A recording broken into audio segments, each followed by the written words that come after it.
Art-free remission means that you get someone who's HIV infected who has had successful suppression of their virus on antiretroviral therapy, hence the word ART.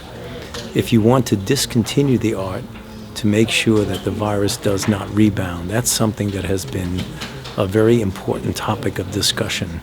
And what I discussed in my lecture are the multiple approaches towards that, namely trying to eradicate the virus itself so that if you eradicate it and stop therapy, the virus won't bounce back. The other approach, since eradication is very difficult to do and has not been successful with very, very few exceptions, what I spoke about is the idea of having a sustained remission following the discontinuation of antiretrovirals by things like passive transfer of antibodies that can suppress the virus. There are a group of broadly acting neutralizing antibodies that can suppress virus. So one of the things that we and others are working on is the intermittent passive transfer of antibodies that either sustain the remission so that you can withdraw HAART or induce the kind of response that would maintain the suppression of the virus after you discontinue ART. So these are things that are still in the area of experimentation, but they seem to be promising, and that's what I spoke about at my lecture. If you're talking about passive transfer and antibody, there are still